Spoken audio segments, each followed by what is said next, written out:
ना कहले प्रशांत पंडा ये जो आपण ना आमर वर्षक 12 मासी पूजा चले किंतु ये जो मधुगणेश पूजा समय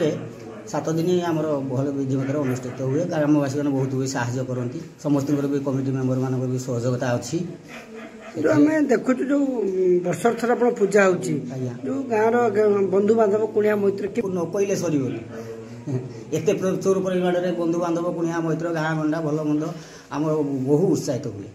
समस्त मन में गाँ लोकंर बंधु बांधव कुणिया मित्र मान कमिटी लोकंर समस्त भी मन उत्साहित अच्छे बहु आडंबर भी हुए कहारी मन में ग्लानि ना सब पूरा ना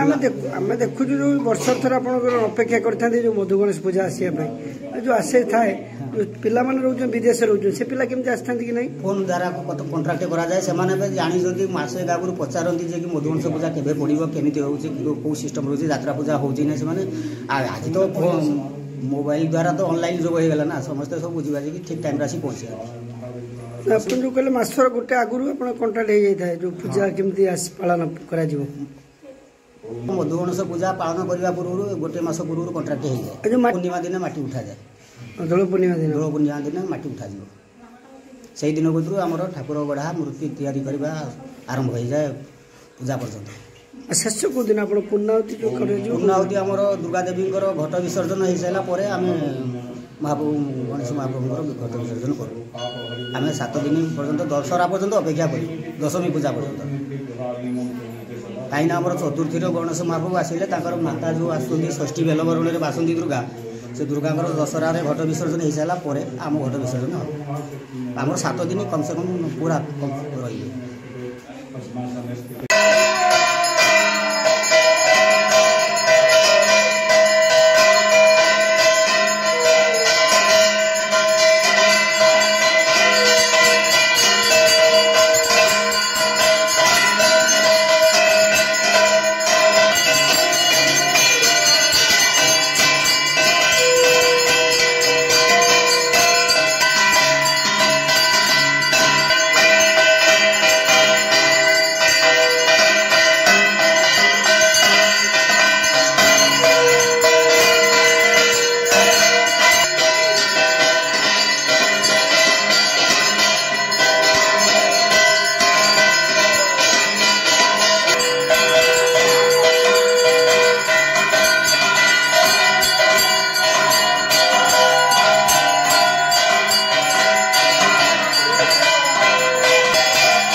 गणेश पूजा कमिटी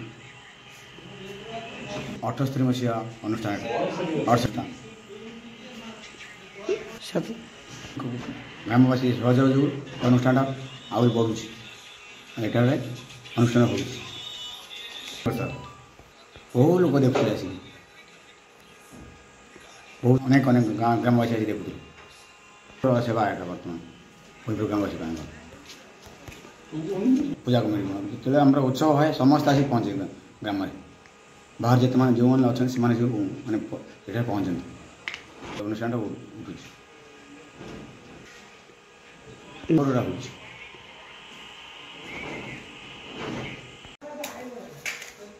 मो ना हूँ शरद चंद्र खंड ना हूँ भूईपुर ये अनुष्ठान ना हूँ श्री श्री मधुगणेश साई नम मधुगणेश पूजा यार अर्थ हूँ मधुमास हूँ चैत्र मास को मधुमास कहुटा हूँ चैत्र मास चतुर्थी तिथि आरंभ हुए और दशमी तिथि संपूर्ण कर मझीर बासंती दुर्गा पूजा थी ये पूजा को 7 दिन व्यापी आम पालन कर 58 मसीहा ठार आरंभ हो आज की 68 वर्ष हो गला ये अनुष्ठान पूजा विधिवत भाव चलती जमीक दैनंदिन प्रथम सूर्य पूजा द्वितीय द्वारपाल पूजा तृतीय ठाकुर स्नान पूजा अर्चना विधिवत भाव ଆମର ମନୋରଞ୍ଜନ ପାଇଁ ପ୍ରତ୍ୟେକ ବର୍ଷ ଯେକୌଣସି ଗୋଟେ ପାର୍ଟି ଦ୍ୱାରା ମନୋରଞ୍ଜନ କରାଯାଉଛି। ଏଇଟା ଗୋଟେ ମଫସଲ ଅଞ୍ଚଳ। ଏ ଅନୁଷ୍ଠାନର ପ୍ରଥମ ଯେଉଁମାନେ ଗଠନ କରିଥିଲେ କୋଇଲେଖା, ଭୂଇଁପୁର, ପାଲଟପୁର, ଶୀତଳପୁର ଚାରିଖଣ୍ଡ ଗ୍ରାମର ଲୋକ ଏକତ୍ରିତ ହୋଇ ଗୋଟେ ମଧ୍ୟସ୍ଥଳୀ ଜାଗାରେ ଏ ଅନୁଷ୍ଠାନକୁ ତିଆରି କରାଯାଇଥିଲା, ଯାହାଦ୍ୱାରା କି ଆମ ଚାରିଖଣ୍ଡ ଗାଁର ଭାଇଚାରା ରକ୍ଷା ହୋଇଥିଲା। ଆମର ପରସ୍ପର ପ୍ରତି ସ୍ନେହ ମମତା ଆଦି ସମସ୍ତ ବଢ଼ି ଚାଲିଥିଲା। କାଳକ୍ରମେ ବିଭିନ୍ନ କାରଣ ଦୃଷ୍ଟିରୁ ସମସ୍ତ ଗ୍ରାମ ଯାଇସାରିବା ପରେ ବର୍ତ୍ତମାନ ସୁଦ୍ଧା ପ୍ରାୟ 30 ବର୍ଷ ହେବ ଏକୁଟିଆ ଏଇ ଭୂଇଁପୁର ଏ ପୂଜା ଚାଲୁ ରଖିଛି, ଅନୁଷ୍ଠାନ ବଞ୍ଚେଇ ରଖିଛି। ଅନୁଷ୍ଠାନର ସ୍ଥାୟିତ୍ୱ ପାଇଁ ଏ ବର୍ତ୍ତମାନ ଏକ ମନ୍ଦିର କାର୍ଯ୍ୟକ୍ରମ, ମନ୍ଦିର ତୋଳା ଚାଲିଛି। ମନ୍ଦିର ତୋଳା ସରିଲା ପରେ ଆମେ ସମ୍ପୂର୍ଣ୍ଣ ଗୋଟେ ବିଗ୍ରହ ପ୍ରତିଷ୍ଠା କରି ଏ ଅନୁଷ୍ଠାନକୁ ସବୁଦିନ ପାଇଁ ରଖିବା ପାଇଁ ଚେଷ୍ଟା କରୁଛୁ। କ'ଣ ଠାକୁର କରିବେ ସେଟା ଆମେ କହିପାରିବୁନୁ, ତଥାପି ମନ୍ଦିର ଶେଷ ପର୍ଯ୍ୟାୟରେ ପହଞ୍ଚିଛି। ଆଉ ବାକି ରହିଛି ଖାଲି ଚୂଡ଼ା ମରାଯିବା। ଆଉ ଅଳ୍ପ ଦିନ ମଧ୍ୟରେ ସେଟା ସମ୍ପୂର୍ଣ୍ଣ ହେଇ ପଥର ପ୍ରତିମା ବିଗ୍ରହ ପ୍ରତିଷ୍ଠା କରି ଆମେ ଅନୁଷ୍ଠାନକୁ ସବୁଦିନ ପାଇଁ ରଖିବା ପାଇଁ ଗ୍ରାମବାସୀ ବର୍ତ୍ତମାନ ତତ୍ପର ସହିତ ରହିଛୁ। ଯୁବକ ପିଲାମାନେ ଲାଗି ସମସ୍ତ ପ୍ରକାର କାର୍ଯ୍ୟକ୍ରମ ଚାଲୁ ରଖିଛନ୍ତି। ବୟସ୍କ ଲୋକ ମଧ୍ୟ ତା ଭିତରେ ଅଛନ୍ତି। ସମସ୍ତଙ୍କ ସାହାଯ୍ୟ ସହାନୁଭୂତିରେ ଏହି ଅନୁଷ୍ଠାନ ବର୍ତ୍ତମାନ ଆଗେଇ ଚାଲିଛି। ଅନୁଷ୍ଠାନର କିଛି